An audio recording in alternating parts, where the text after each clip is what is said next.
السلام علیکم ورحمۃ اللہ وبرکاتہ۔ ناظرین، حکومت کے وقف ترمیمی بل سے ہمارے مذہبی اور اوقاف پر ضرب پڑتی ہے۔ یہ وقف کے تحفظ کا نہیں بلکہ آئین کے تحفظ کا مسئلہ ہے۔ اگر وقف بورڈ میں غیر مسلم رکھے جا سکتے ہیں تو شرائن بورڈ میں مسلمان کیوں نہیں؟ جمعیت علماء ہند اور مسلم پرسنل لا بورڈ کے مشترکہ پریس کانفرنس میں مولانا ارشد مدنی کا خطاب۔ آج یہاں وقف ترمیمی بل 2024 کے تناظر میں کانسٹیٹیوشن کلب میں جمعیت علماء ہند اور مسلم پرسنل لا بورڈ کی طرف سے منعقد ایک پرہجوم مشترکہ پریس کانفرنس سے خطاب کرتے ہوئے صدر جمعیت علماء ہند مولانا ارشد مدنی نے کہا، وقف پر حکومت جو ترمیمی بل لے کر آئی ہے اس سے ہمارے مذہب اوقاف پر ضرب پڑتی ہے۔ اس بل سے ہماری اقتدار اور ہمارے اصول متاثر ہوتے ہیں، اس لیے ہمیں اس کے خلاف احتجاج کرنے کا حق ہے۔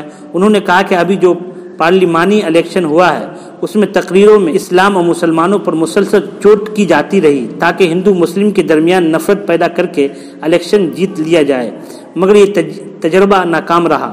خوشی کی بات یہ ہے کہ ملک کے عوام نے، جس میں تمام مذاہب کے ماننے والے شامل ہیں، اس ایجنڈے کو مسترد کر دیا۔ اس طرح سے بی جے پی جو پارلیمنٹ میں تنہا اکثریت میں ہوتی تھی اقلیت میں آ گئی۔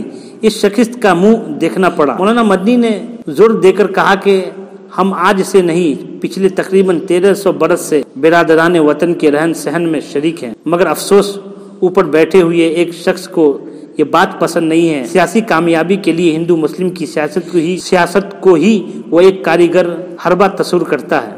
انہوں نے وضاحت کی ہے کہ یہ مسئلہ وقف کے تحفظ کا نہیں ہے، ملک کے آئین کے تحفظ کا ہے۔ یہ وہ سیکولر آئین ہے جس کے لیے ہمارے اکابرین 150 سال تک ملک کو غلامی سے آزاد کرانے کے لیے قربانیاں دیتے رہے۔ چنانچہ ہم کہہ سکتے ہیں، اور یہی حقیقت ہے، کہ ملک کا سیکولر آئین جمعیت علماء ہند کے اکابرین نے بنوایا ہے۔ اس کے دستاویزی ثبوت ہمارے پاس موجود ہے۔ انہوں نے آگے کہا کہ آزادی سے قبل ہی ہمارے اکابرین نے اس وقت کی کانگریس قیادت سے اس بات کا عہد لیا تھا کہ آزادی کے بعد ملک کا آئین سیکولر ہوگا۔ چنانچہ آزادی کے بعد جو آئین مرتب ہوا اس میں ملک کے تمام مذہبی اقلیتوں کو مذہبی آزادی ہی فراہم نہیں کی گئی ہے بلکہ دوسرے کئی اہم اختیارات بھی دیے گئے ہیں۔ مولانا مدنی نے کہا کہ موجودہ حکومت آئین میں شامل ان دفعات کی مخالفت ہے جس میں اقلیتوں کی مذہبی مقامات، عمارتوں، قبرستان، امام باڑوں، اسکولوں تحفظ کی ضمانت دی گئی ہیں۔ چنانچہ یہ ترمیمی بل آئین کی نہ صرف بالادستی کو ختم کرتا ہے بلکہ اس میں کی گئی ترمیمات کے ذریعے حکومت وقف کو مسلمانوں کے ہاتھوں سے چھین لینا چاہتی ہے۔ اس لیے ہم اس خطرناک نظریہ کی پوری شدت کے ساتھ مخالفت کرتے ہیں۔ انہوں نے یہ بھی کہا کہ ہندو مذہبی مقامات کی دیکھ بھال اور تحفظ کے لیے جو شرائن بورڈ تشکیل کیا گیا ہے اس کے لیے صاف طور پر یہ وضاحت موجود ہے کہ جین، سکھ یا بدھ اس کے ممبر نہیں ہوں گے۔ انہوں نے سوال کیا کہ اگر جین، سکھ اور بدھ شرائن بورڈ کے ممبر نہیں ہو سکتے تو وقف بورڈ میں غیر مسلموں کے نامزدگی اور تقرری کو کس طرح درست ٹھہرایا جا سکتا ہے، جبکہ جین اور بدھسٹ ہندو مذہب سے الگ نہیں سمجھا جاتا بلکہ انہیں ایک الگ فرقہ تصور کیا جاتا ہے۔ چنانچہ اگر شرائن بورڈ میں ہندو ہوتے ہیں بھی ایک فرقہ ہونے کی بنیاد پر ان کی شراکت نہیں ہو سکتی تو وقف بورڈ میں غیر مسلموں کی نامزدگی اور تقرری کو لازمی کیوں لایا جا رہا ہے؟ صحافیوں کے ذریعے پوچھے گئے سوالات کا جواب دیتے ہوئے انہوں نے یہ وضاحت کی ہے کہ یو پی، کیرلا، کرناٹک، تمل ناڈو، آندھرا پردیش وغیرہ میں ایسے قوانین موجود ہیں۔ ہندو مذہب کے املاک کے امور کا انتظام کرنے والوں کا ہندو مذہب کا پیروکار ہونا ضروری ہے۔ جس طرح ہندوؤں، سکھوں اور عیسائیوں کے مذہبی امور میں کسی دیگر مذہبی طبقہ کے وقف کی جائیدادوں کا انتظام بھی مسلمانوں کے ہی ذریعے ہونا چاہیے۔ اس لیے ہمیں کوئی ایسی تجویز اوقاف کے نظام میں ہرگز قبول نہیں۔ انہوں نے کہا کہ اس سے صاف ظاہر ہے کہ حکومت کی نیت میں کھوٹ ہے اور اس بل کے ذریعے اس کا مقصد کام کاج میں شفافیت لانا اور مسلم طبقہ کو فائدہ پہنچانا نہیں بلکہ مسلمانوں کو ان کی وقف جائیدادوں سے محروم کر دینے کے ساتھ ساتھ وقف جائیدادوں میں سے مسلمانوں کے وعدے کو کمزور بنا دینا ہے۔